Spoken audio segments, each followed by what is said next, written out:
Gravel cut into Daniel's bare feet as he ran through the night, the cold air clawing at his lungs. Shadows stretched long behind him, each step echoing like a drumbeat of dread. Daniel whispered, "Please, let me be free." But his voice cracked against the silence. The walls of the compound loomed, their gates chained tight, their iron teeth gleaming under the moon. From the distance came the sound of chanting, a rhythm that grew louder with every step he took. He felt their eyes on him even in the dark, Marcus's promise of punishment crawling into his thoughts. Daniel stumbled, scraped his palms but pushed forward, trembling, desperate. Behind him Marcus' voice thundered, "You cannot run from salvation." His breath hitched as he collided with a locked door, the last hope sealed away. The sound of the chain rattling was louder than his heartbeat, louder than prayer, louder than freedom. Daniel leaned his forehead against the locked wood, the chill seeping into his skin. The chanting echoed louder, now heavy with promise and threat. He whispered, "God, why won't you answer me?" His voice broke, swallowed by the night. Behind him, footsteps grew closer, steady and merciless, each one a countdown. His heart slammed like a hammer against ribs, drowning every thought. He remembered the day Miriam told him obedience meant love, that fear was a gift, and he believed. Now the same words became chains around his chest, choking him. Marcus shouted, "Return, Daniel, or be damned forever." His throat tightened, but his knees refused to bend. He pressed his body against the door as though it might open with prayer. For one desperate moment he thought he heard a click, but it was only Jonathan's laughter rolling from the shadows. The gravel crunched louder as the figures closed in. Daniel forced himself to look back and saw Marcus's torch glowing like an ember of doom. Sarah, Jonathan, and Miriam trailed behind him, their faces hidden, their chants rising in rhythm. He thought of his sister Anna, the way she smiled when she whispered that freedom was sin. For a moment he believed her, but the memory burned now like poison. "They'll kill me if I stay," Daniel muttered, voice raw. Marcus barked, "They'll save you when you obey." The words hit him like stones. His legs trembled, his mind screamed to run, yet his body clung to the door. He felt the truth in his bones. Obedience was death. Escape was the only prayer worth speaking. And still the chains sang louder than his heartbeat. The air thickened with smoke from torches, acrid and suffocating. Daniel's lungs burned as he pressed harder against the door, as though his body alone could break the barrier. He whispered, "Please, please." His voice dissolved into the night. Marcus's boots struck the gravel like thunder, every step closer, louder, heavier. "Freedom is death, Daniel." Marcus roared, his tone like a verdict. Daniel flinched, the name slicing deeper than chains. His fingers clawed wood until splinters pierced skin, pain flashing but ignored. Sarah's chant rose sharp, Miriam followed, and Jonathan's voice echoed like stone. Daniel's heartbeat drowned beneath their rhythm, his body shaking with every shout. He wanted to scream, to run, to vanish, but terror held him still. The door would not move. The world had no exit. The chanting stopped. Silence fell heavier than any sound so sudden. It felt like the night itself was holding its breath. Daniel's head lifted slowly, eyes darting toward Marcus and the others, now frozen in place.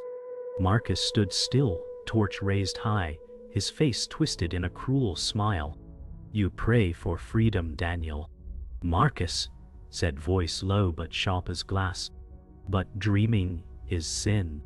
Daniel's chest tightened as he whispered, "I just wanted to live." His words shook, fragile as smoke. Marcus lifted his hand, and Sarah, Jonathan, and Miriam bowed their heads. The torchlight flickered, shadows swallowing Daniel whole.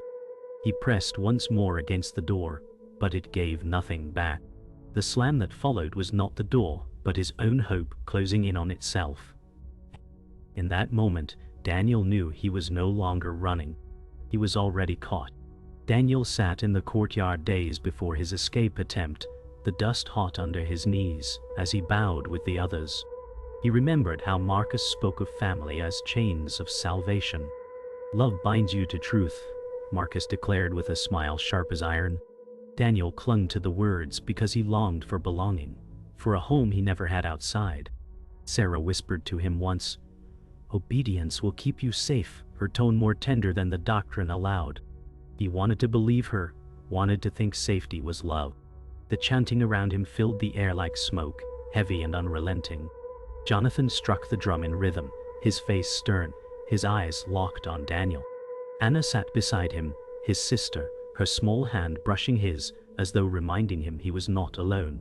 He thought then that maybe chains could feel warm, maybe they could feel like family.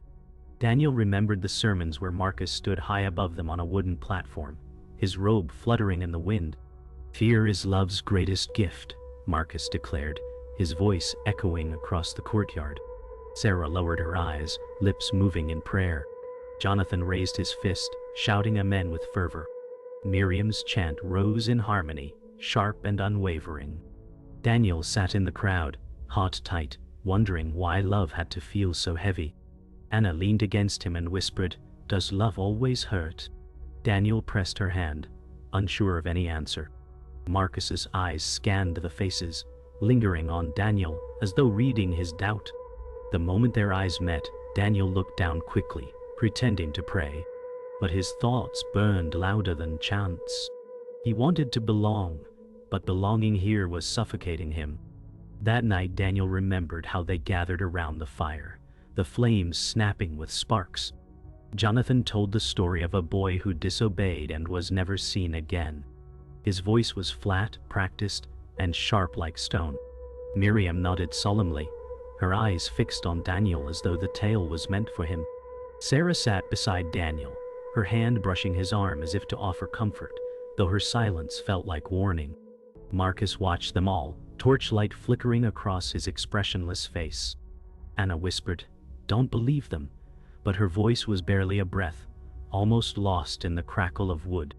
Daniel forced himself to nod, though fear gnawed at him deeper than hunger.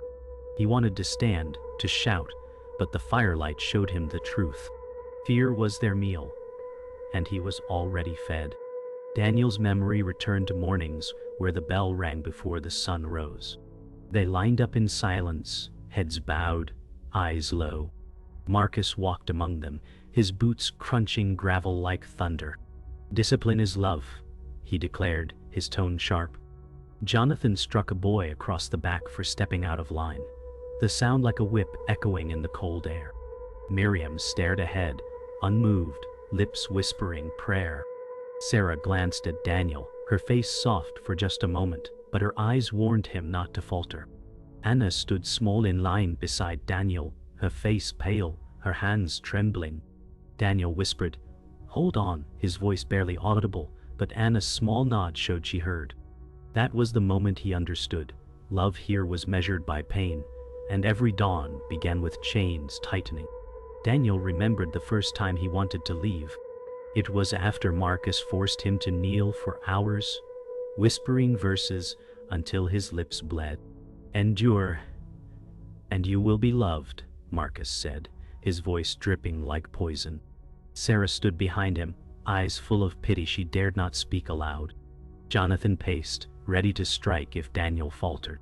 Miriam whispered the verse in unison, her voice steady as stone. Anna reached for his shoulder, her touch trembling, but Marcus slapped her hand away. Daniel felt shame more than pain, the weight of love twisted into chains.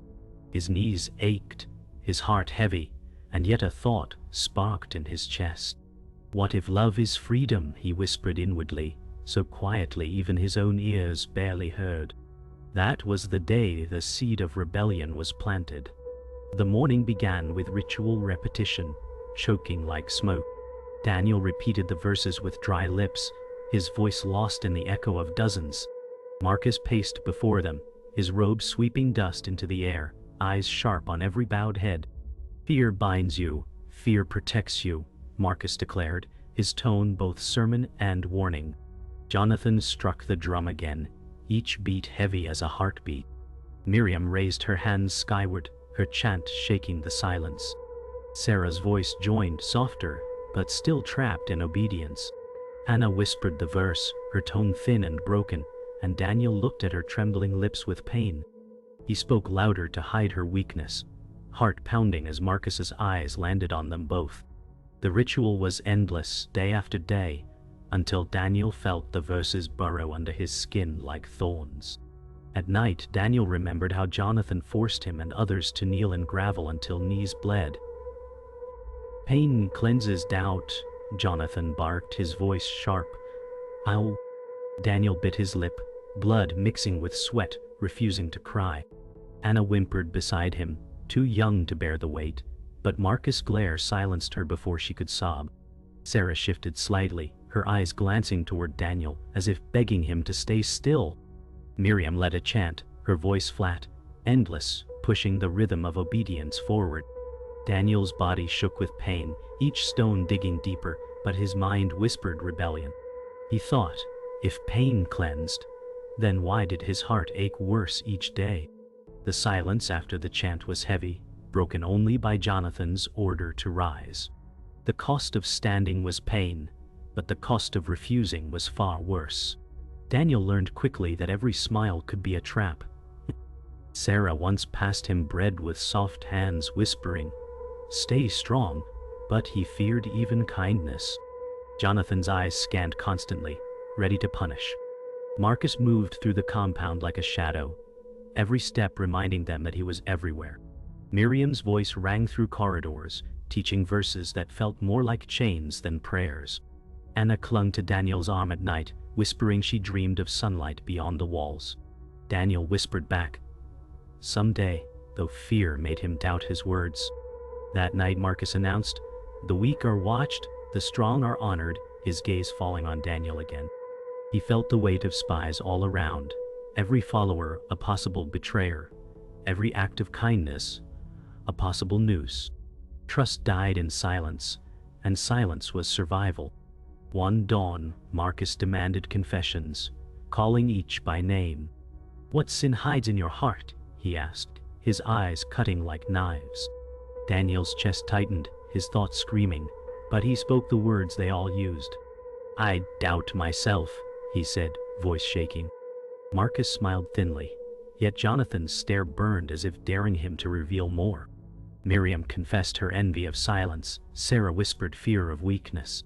Anna's voice broke as she said she longed for sunlight.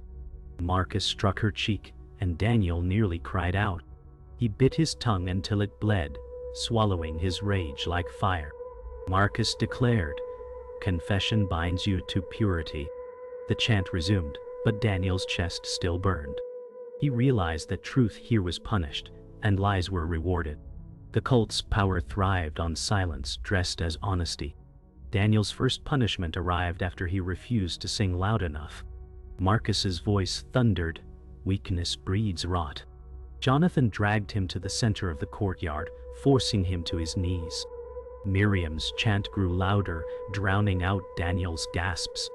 Sarah stood frozen, pity flooding her eyes but fear locking her tongue. Anna cried out, "Stop!" before Marcus silenced her with a glare. Jonathan raised the stick and struck Daniel's back, the sound splitting the silence like thunder. Daniel clenched his teeth, refusing to scream, though pain seared across him. Marcus smiled cruelly.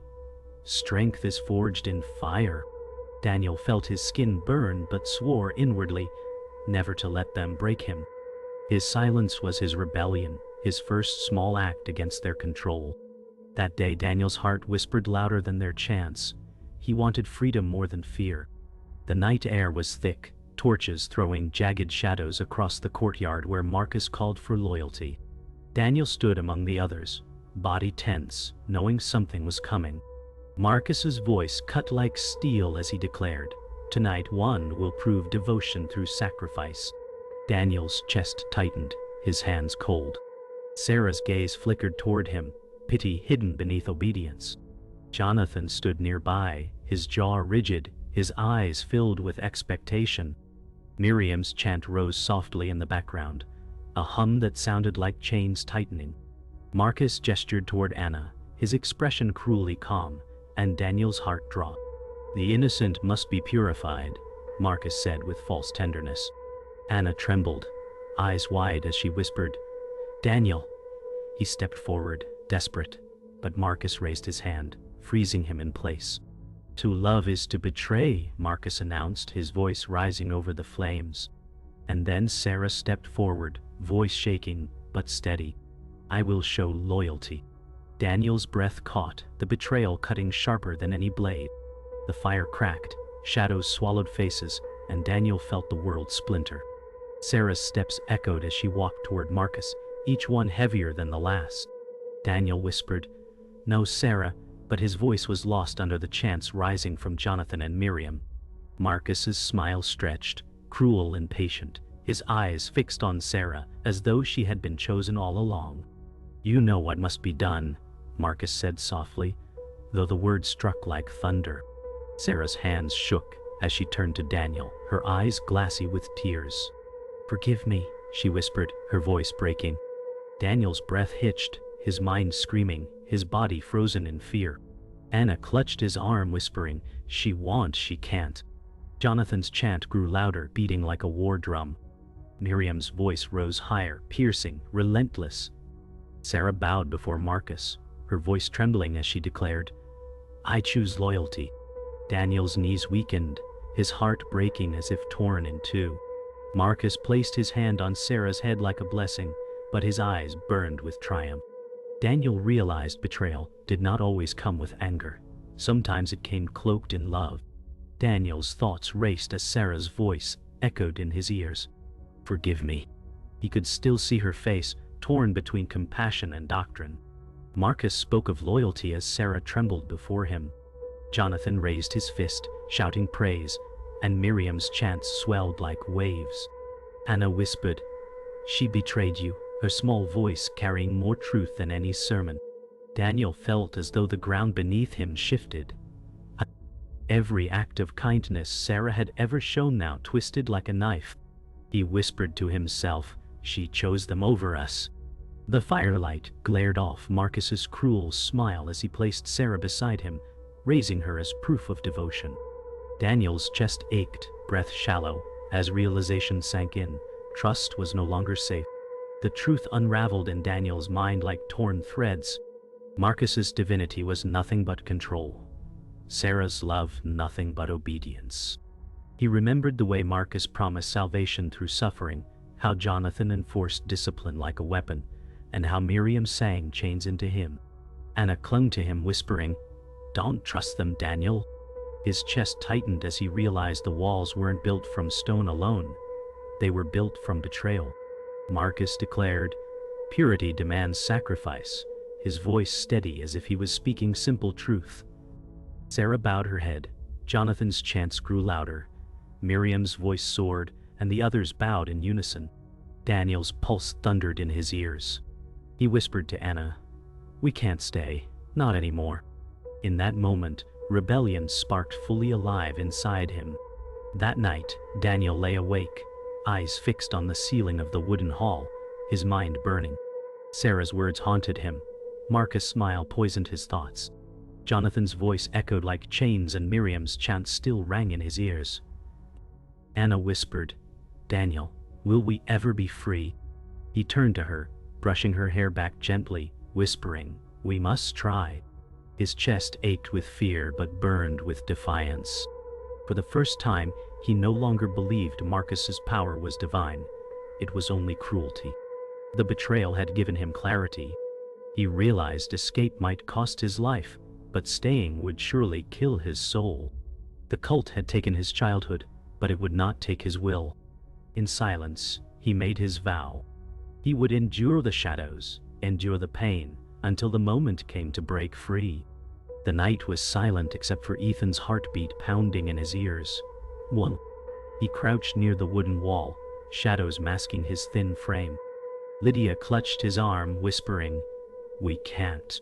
Ethan whispered back, "We must." Caleb's sermon echoed faintly from the hall, his voice booming of loyalty and fear. Naomi walked past, her steps measured, her face unreadable, and Ethan held his breath. Jonas' boots crunched gravel in steady rhythm as he circled the compound, torchlight flashing like a predator's eyes. Ruth's chanting drifted in the distance, soft but sharp, like a blade across skin. Ethan's pulse raced as he touched the chain on the gate, hands trembling, knowing this was the moment everything could break. The silence of rebellion felt heavier than screams, but his will burned brighter than fear. Ethan pulled at the chain, breath shallow, but it rattled too loud in the night. Jonas' head turned sharply, torchlight flashing across his face. Lydia gasped, and Ethan pressed her against the wall, whispering, "Quiet." Caleb's voice carried, "The unfaithful dream of escape, but fire cleanses all." Naomi stepped closer, her eyes catching Ethan's for a moment. She whispered, "Go back," her voice laced with both warning and betrayal. Ethan's chest burned as he realized she had already chosen Caleb. Ruth's chant rose louder, filling the air with suffocating rhythm. Jonas' boots drew closer, each step heavy as a drum. Ethan pressed his forehead to the cold iron, his body trembling, his soul screaming. He whispered to himself, "This is the night. I choose freedom." Jonas spotted Ethan, his voice booming like thunder. "Seize him." Ethan's heart lurched as shadows leapt forward, hands grabbing from the dark. Lydia screamed, her voice slicing through the chants. Ethan shoved her behind him, teeth gritted as he pulled against the chain. Naomi's cry pierced the night. "Don't do this, Ethan." Caleb stepped out of the hall, torchlight painting his cruel smile.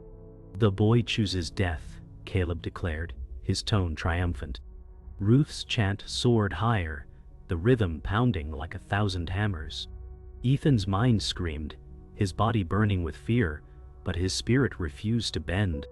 He shouted, "I will not be your prisoner." The night roared with voices, but Ethan's words cut sharper than fire. Jonas swung his staff at Ethan, the sound like air splitting. Ethan dodged, gravel flying beneath his bare feet. Caleb's voice thundered, "Break him." Naomi's scream cut through, "Stop," but no one listened. Ruth's chants grew wild, followers pounding their fists to the rhythm. Lydia clung to Ethan's shirt, begging him to run.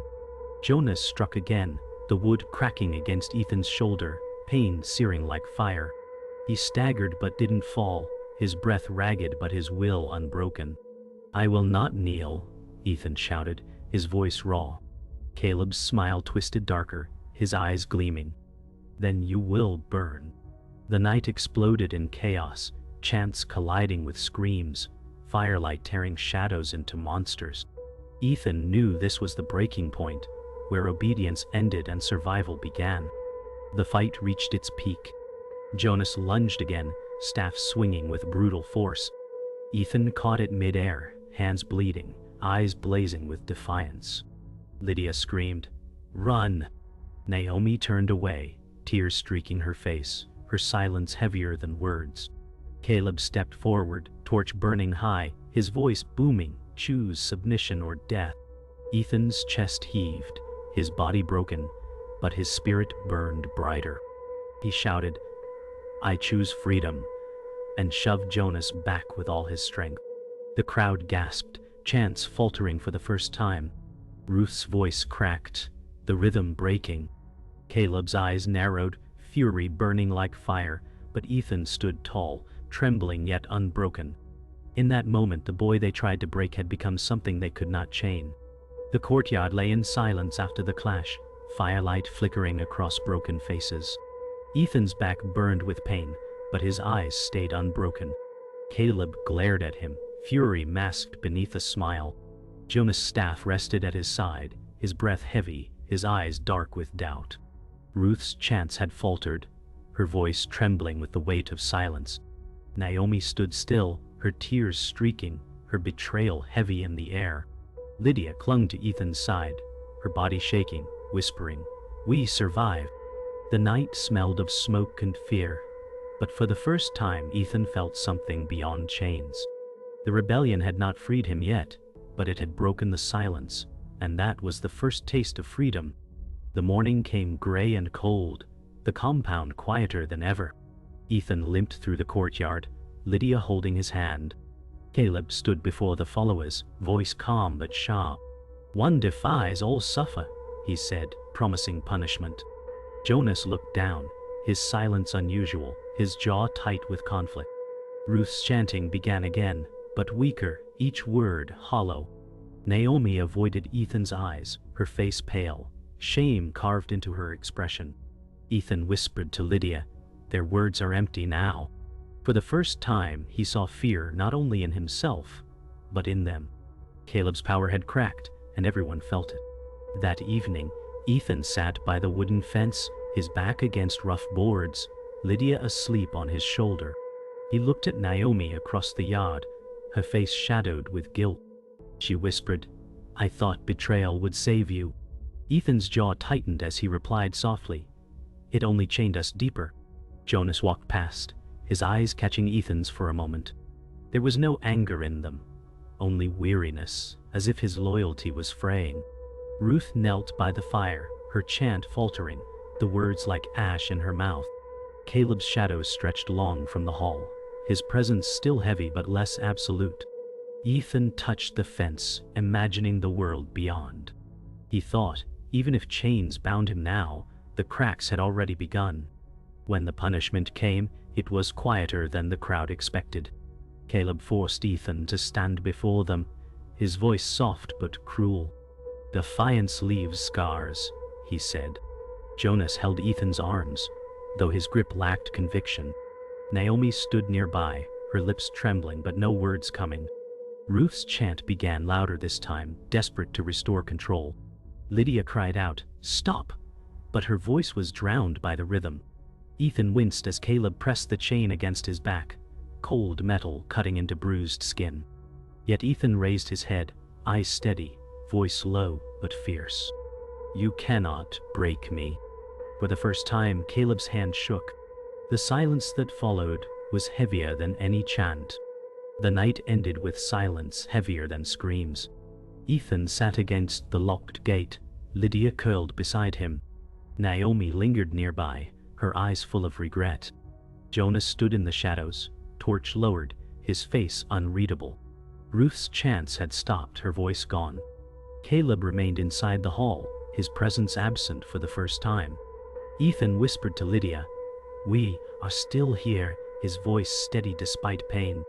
He knew freedom had not yet come, but the cult's walls had cracked. He could feel it in every silence, every broken chant, every shaken gaze. For the first time, survival felt like victory. The night was heavy, silence pressing down as Ethan sat by the locked gate. Lydia leaned against him, her small frame trembling with exhaustion, her eyes wide open in fear. Naomi lingered nearby, her face pale, torn between guilt and silence. Jonas stood in the shadows, his torch lowered, his loyalty cracking like fragile glass. Ruth sat by the fire, her voice gone, her lips still moving in empty prayer. Caleb remained unseen, his absence more terrifying than his presence, his silence louder than sermons. Ethan whispered to Lydia, "I hear them even in silence." She asked softly, "Who?" And he replied, "Their voices, their chains." The moon hung low, spilling silver across broken faces. For the first time, Ethan felt the scars inside more than the wounds outside. The cult had stolen years, but it could not erase his will. Yet the voices lingered, haunting, whispering from the shadows. Freedom was near, but so was the memory of chains, forever carved into his mind. Ethan lay awake, staring at the rafters of the wooden hall. Lydia whispered in her sleep, clutching his arm, her breath uneven. Naomi sat across the room, tears streaking down her cheeks, her hands gripping her robe as if to tear it away. Jonas stood guard at the doorway, his posture slouched, his torchlight flickering. Ruth rocked back and forth near the corner, whispering prayers to no one, her eyes blank and hollow. Caleb finally entered, his steps slow, his expression unreadable.